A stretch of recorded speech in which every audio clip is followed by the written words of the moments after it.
Good morning, dear friends. What a blessing to be here with you. Good night, good evening, good afternoon, whichever way, time and place you're watching this program. Welcome. It's always a blessing and an honor to be here with you and with the wisdom of Andre Luiz.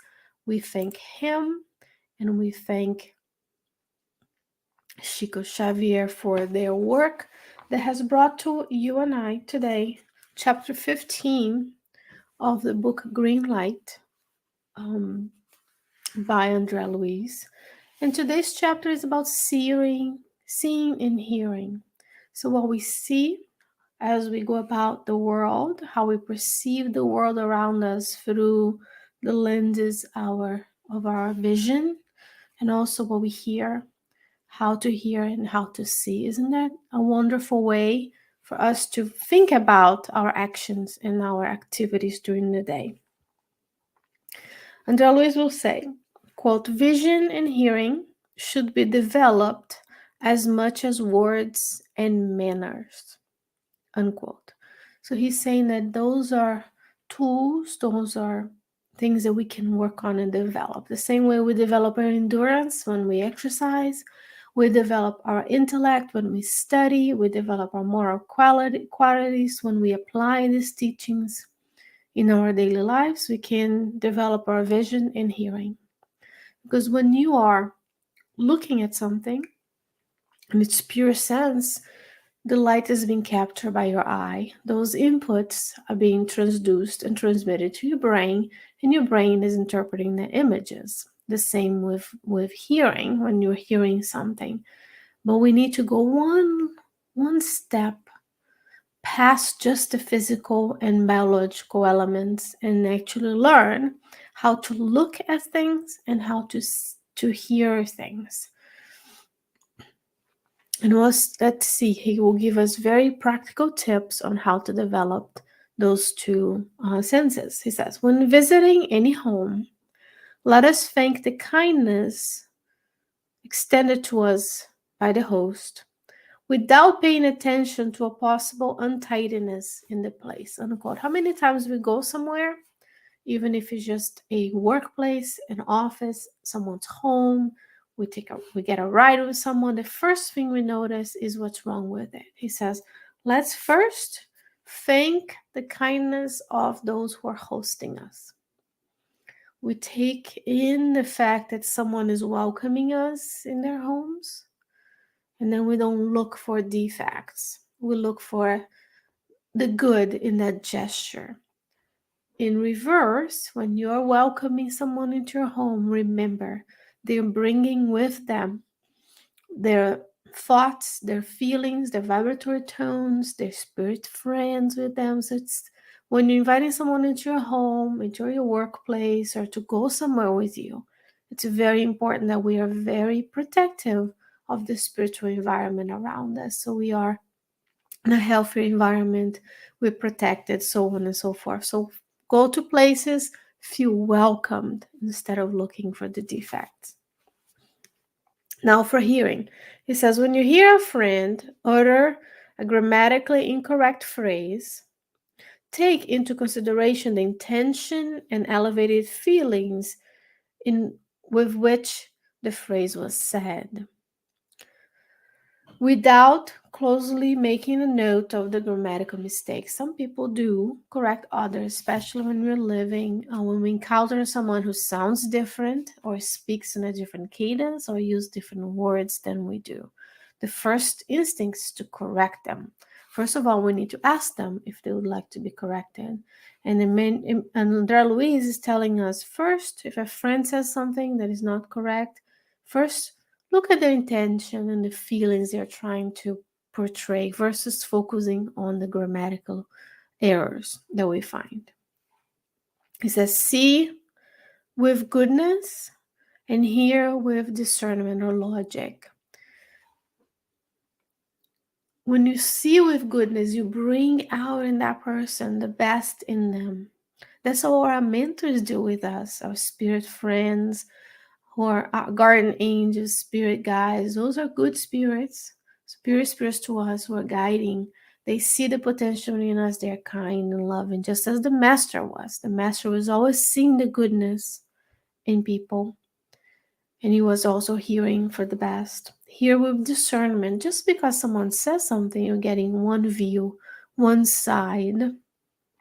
There's multiple sides to someone's life and a person, even yourself. So when we want to be seen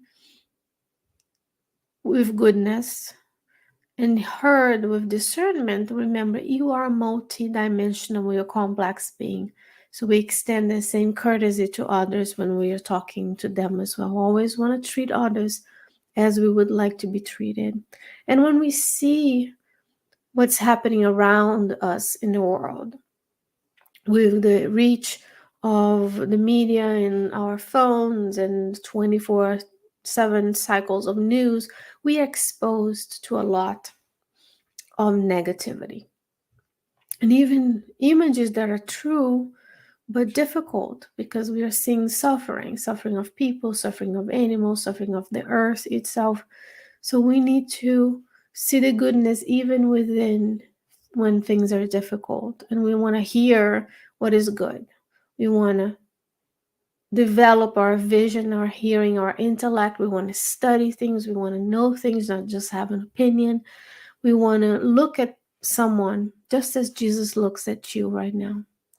He sees you and I as the potential pure spirit that we are going to be one day. But if we are in the earth, we are on the earth, incarnated in the earth, we're still having impurities, we're still less elevated than we could be. So we are working and developing the intellect, developing our moral abilities, developing our sensitivity, developing our empathy, developing our vision, our hearing, our speech as well. Because we thought we'll talk, if we haven't, we'll talk about speaking. There's not specific chapter about, there's a chapter about greeting, but there's also one about introducing people. This is a really important book. It's a step-by-step, day-to-day activities where Luiz is bringing to us what we need to do. He says, let us not allow ourselves to see situations around us with malice, which could envelop our thoughts. So when we look at a portrait, an image, a video, let's look at the good, not at the malice, not at the cruelty, not at the evil. When you hear an uncomfortable joke about people and happenings, or untasteful jokes, which we do without even realizing, Luiz says, let us have enough courage to put them in the file them in the area of silence, in the silence file. So let's say someone says something inappropriate. You can kindly tell them, hey, this is not an appropriate way to speak about people. Remember if this is someone was saying some inappropriate joke about you, wouldn't you want someone to step up? And that's here. And if that joke, you're around that joke, you hear it, someone comes tell you something about someone, he says, let us have enough courage to put these comments, these jokes, into the file of silence. In the book Calmness by Emmanuel brings to us this importance of the silence, speaking, seeking the good, letting the malice, the jokes, the negative opinions die within you so you don't pass it along to someone else. We have enough courage to just keep it so the evil stops in we have the power to stop evil by not propagating these jokes, not repeating things that are insensitive. Remember, we are in 2022. This is when this first airs. So there's no excuse to not know that there are different people in the world. There are different experiences. There are different cultures, that we all are very complex, beautiful individuals. And things that we used to do in the past that were acceptable are no longer. So we need to grow as the planet progresses and we morally evolve. We need to grow and adapt to the new times. This is very important. Why we want to put those comments in the file of silence. Hear this by Luiz. He says, quote, any bad or negative thing or impression that we say to a friend as a secret is the same as if we were giving poison through their ears, unquote. So when we utter a word that is negative towards ourselves, the people who are listening or others, we are poisoning the ears of people. Look at the importance of our words in our daily lives. When we focus on the negative, when we bring up the negative, when we gossip about people, when we say something with malice about others, we are poisoning people's ears. If we paid attention to this more, we would speak much less. We would hear much more, and we would pray into, because you don't need to utter a word. You can say internally, you can receive someone talking to someone. You don't need to commiserate with them. You don't need to connect with them by saying some bad thing about the person or the circumstance. You can silently pray. You can pray for your mentor to help you. You can pray for their mentors to help them. You can pray for Jesus to envelop you in his love, which he does anyways, but you can feel that. There's so many things we can do instead of just saying something for the sake of fear of silence, because we don't like silence. I just proved to you that a few seconds of silence can be uncomfortable. So we need to practice listening and being comfortable in silence. And last but not least, says the person, right? Says the person who is reading and talking to you that we speak less. In any situation, it is essential not to forget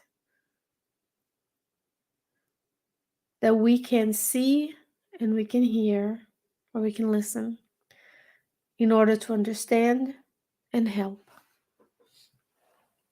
So let's develop this ability of seeing the good, hearing with discernment, allowing the malice to die and be archived in the file of silence, the archives of silence. Let's not propagate. When we see a situation or a person, even ourselves, when we look at ourselves in the mirror, when the first thing you see is your flaws, the first thing you say is a negative comment about yourself, then you're poisoning your own ears. So let's work this in the discernment with which we hear what's around us, the thankfulness we have when someone receives us, the ability of connecting with the mentors so they can help us develop our vision and our hearing, as well as all of the other senses that we can in this lifetime.